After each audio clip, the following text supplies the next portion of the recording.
Hey, Kyle. How you been?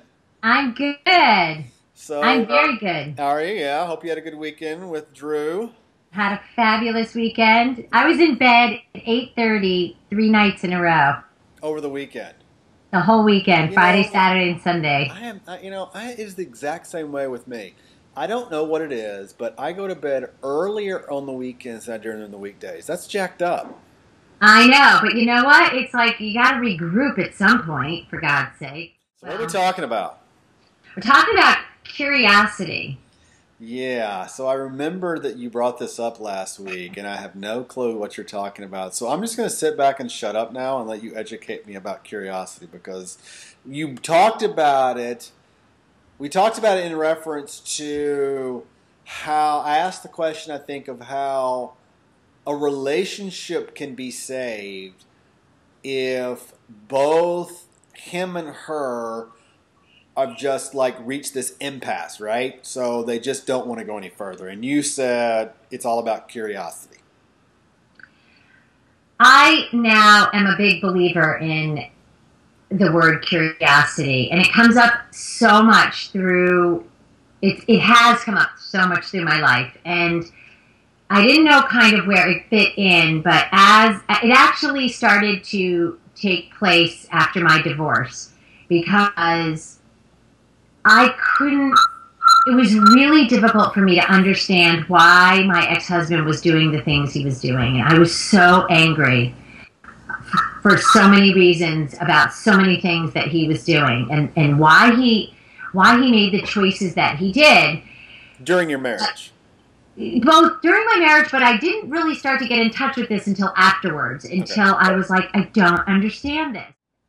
It took me a long time and a lot of like personal growth to really start to try to figure out and understand why he was doing the things he was doing. So when I say curiosity, that's like where it was sparked. I was like, why is this guy doing what the hell he's doing? It makes no sense to me. Now, I can't say I all the time understand, but despite the fact that, how do I say this gently?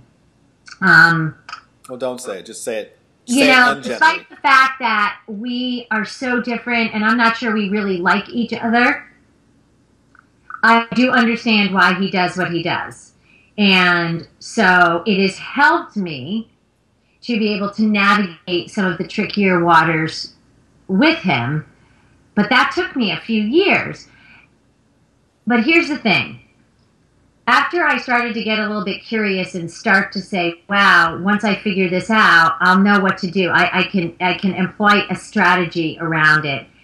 It became a real part of all of the relationships that I started to have in my life after, both friendships and then starting to date and stuff. And what I found is the more curious I am, the more information I get, and the better I am, the better off I am in being able to communicate and strategize and build relationships with both new friends and, well, now with Drew, but as I was dating, with the guys that I was dating, and with everyone in my life. And I just think it's a very misunderstood and not often kind of talked about thing, this curiosity thing.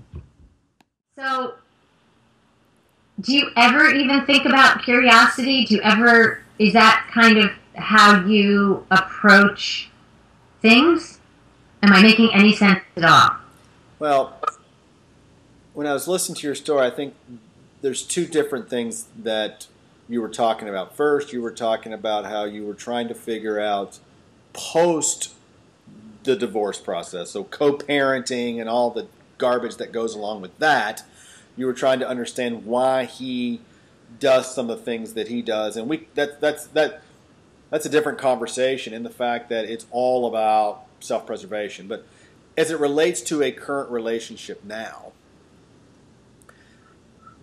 I would argue that this is going to sound odd, but I think it's truer than we care to admit. People say that they want, that's all about communication, right? So Right. it's It's all about communication. People say that they want to have an open relationship as far as they want people to communicate. Right. I don't know if I believe that, and here's why. I think a lot of couples understand the 800-pound elephant that's in the room, right? So there's this huge, massive problem. They both know that it's there, right? But they don't want to talk about it. And the question is why. They don't want to investigate it. They don't want to figure out, communicate. Why? I'm convinced that those couples that don't, either they're afraid of what's going to happen when they do. Mm-hmm. Holy crap, if I bring up his addiction, or I bring up her drinking problem, or I do this, they may leave. That's right. And that's a reality that I've experienced. I'll give you an example. It was a kid problem. I was dating this woman, and she had kids that were challenged behaviorally. At first, I was resistant to talk about it because I was to the point where, well, she will think I don't like her kids, and then she'll just want to end it, right? Yep.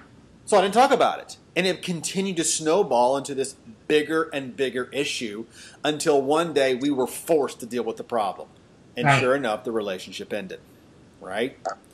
But I think couples do that, so they don't want to.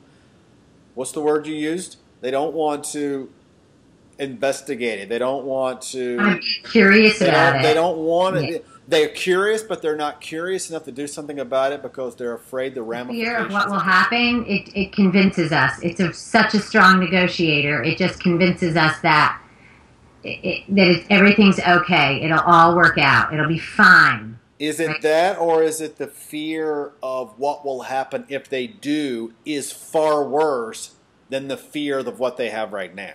So that's exact fear. The fear of what's going to happen. It convinces them that this is good enough. It's fine. Everything's fine. It'll be okay. Right.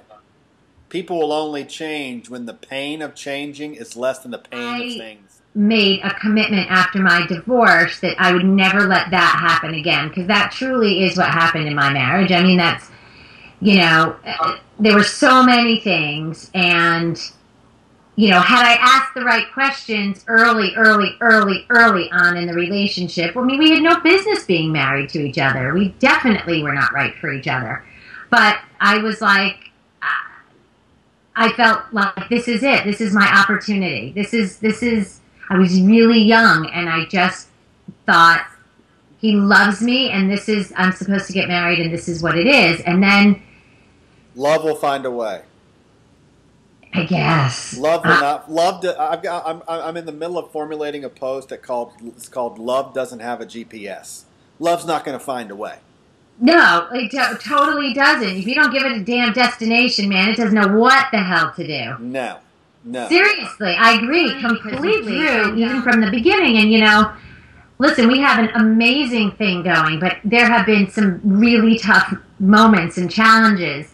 And every single time there's one of those moments that you're referring to, I start out the same way. And he's always like, oh my God, again. And I always say to him, that I made a commitment that I would never be afraid to tell you how I really felt about something. So I'm going to fight through my fear, and I'm going to tell you anyway. I start every big, huge, when I'm afraid, when I start to get afraid to tell him something, I tell him I'm scared up front. Well, see, you know what? I don't know Drew, but I got to assume that he appreciates that because you're giving him some runway. You're giving him runway so that he can prepare himself for what's coming. It's almost like the situation where we need to talk. The curiosity comes into play. Because and that's the point I was thinking of when I mentioned this word to you originally, which is I'll never drop an anvil on his head because I want to know and I want to understand. It's more important for me to understand than to be right. And well, Well, okay. Hold the phone right there. Okay. All right. Okay. Okay, that is completely contradictory to human nature.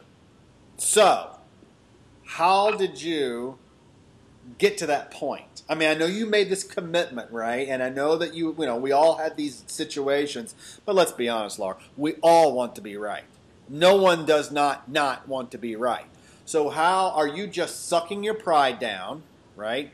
And just the success of my relationship is more important to me than the success of being right. What Is that I how you do do it? is I think I really spend time thinking first, being strategic. So you're not emotional. You actually contemplate this. You know what? I got to tell you, I was, past tense, the most hyper reactive person. And it took a lot of really like painful self awareness. I mean, humiliating self awareness to accept the fact that I had to be right all the time, and I definitely had a soapbox, and I wasn't always right. I presumed wrong, and it's really hard for me to say that, and it was wicked hard to say that, but I presumed a lot of times wrong. And so I try really hard not to presume something that I don't know to be true. So I do try to stop, I try to pause, and I try to say, I really got to get more information about this before I Fly off the handle. the anvil. And I'll try, and trust me, I got to tell you, I have boundaries. I have really strong boundaries, and I have things that will not fly for me. But before I go there, You sit on I, it. yeah, I need to be a little Sherlock Holmes. I need to get down to the bottom of things first. So, if I understand you correctly, all right, in the past you've gotten burned by coming out with guns blazing, only to find out that you were wrong, so you were embarrassed, humiliated.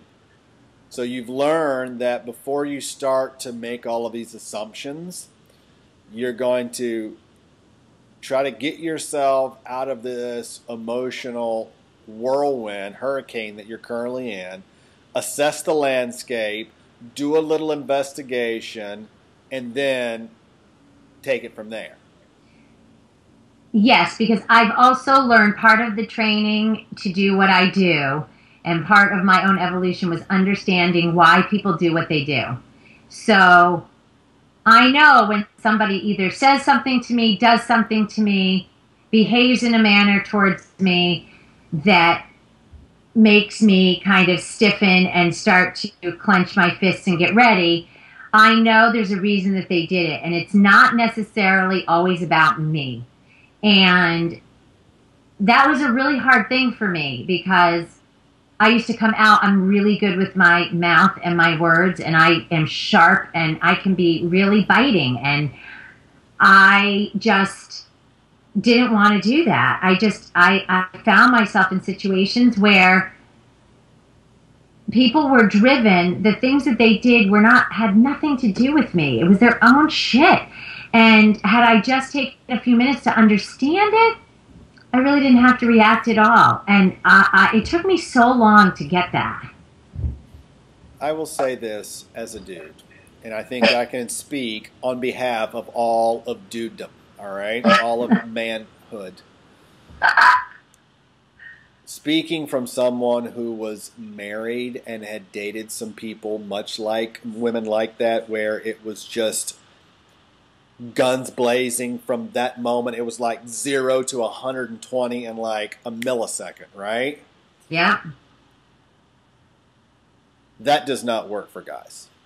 I'm What just do you- going to... Wait. Just What doesn't work? That What does is not that? work for guys. Going from 0 to 120 in Oh. a millisecond and Right. like coming out with guns blazing just Yeah. doesn't work for guys. Women want to know why men don't talk with them and communicate with them. That's a starting point. If women want their men to talk with them, here's the deal, all right? Earlier in the day, a woman can't just fire off at a guy, right? And just absolutely have his ass for breakfast. And then expect him to sit down with her for brunch and talk about their feelings. That's not going to happen. I agree with you. I think that women don't get that all the time. They don't understand the value of saying, I can't believe you just said that. Yeah, and right. instead say, I'm not sure what would make you say that right now. Okay. Here's the dynamic about women that guys do not get. And it's watching other women interact with each other, all right? Women, you guys with your girlfriends, 1 minute you guys are chewing each other's asses out. She's a bitch, or she's I've seen situations where one girl, and these are best friends, go at the other girl like crazy about something, right? 2 days later, everything's fine. Oh, yeah. Guys don't work that way. We just don't. Another guy does that. I mean, that escalates into a fist fight. They don't talk anymore. That does not work for guys. And I don't understand how women do that. But I think that some women forget that crap. They forget that, well, you can chew him out, but it's not going to be like your girlfriend. He's going to remember it tomorrow. And, I don't know if women get that. You know what? I don't agree with you. And I'll tell you why I don't agree with you. Because I think women that have relationships with their girlfriends like that, with other women, have the same thing with their partners, with their either spouse or their boyfriend, whatever. What do you mean? They have those kind of relationships. You'll see that across the board. And when I made that shift in my life, which was really difficult, really, but once I made it, it was like, boom. I don't have any of that crazy crap in my life. Not with women, not with my kids, not with Drew, not with my family. It's like all that crap went away. No, most people don't see it that way. But no, women don't get that. And because they think if they aren't all hardcore, right, then they're weak and they're not standing up for themselves. And that's just not the way that it works. This is a whole nother subject for another day, but that's where that whole feminine masculine thing comes in. And I have so many personal thoughts on all of that because I think in a lot of relationships today, in 2012, women take on a very masculine energy. And I think guys hate it, and I think it fucks the whole thing up. But that being aside, I do think it starts with coming from a place that can be more curious than it is challenging. And I know it takes a while for people to get that, but if you can get that, it changes the game. It does. It changes the game. So the line is being curious without being critical. Correct. And you can take that and run with it if you want to. Be curious without being critical. I love that. I post about that often on Facebook is the importance of curiosity. It's like a lost art as far as I'm concerned. Nobody's curious anymore. They're just like, no, you did it. No, you did that. I saw you do it. Right. But no interest at all in, well, why might you have done that? Was there something that happened that caused you to want to do that? Like, help me to understand. Because once I can understand, then I can say to you, I understand why you did that, but I'd really like to tell you, you cannot do that again. Yeah. In the most nice way. We'd rather be right than be curious. That's that's the deal. And I think that just needs to be I would like to know from people. I would like to know if you screwed yourself over by being really critical and challenging, and where you could have really maybe been a little bit more curious, and maybe it could lead you to a better conversation. So you've got 3 ways to respond to this. You can respond at the email below, shoot an email over, and give us your feedback. You can respond to Laura's her blog, and what is the website? Lay it on us. And you can go to discovertheDspot.com, or you can email me at discovertheDspot@gmail.com. That's fine too. Yes. And how can they reach out to you? The email's chopperpapa.com, very simple. And you can do me at Kyle@chopperpapa.com. I got a feeling, though, you're going to get most of the email requests, and that's totally fine. I'm not fine. You never know. So, anyway, all right. Till next week, thank you. Laura, Bye. have a good week. Awesome week. See ya. Bye.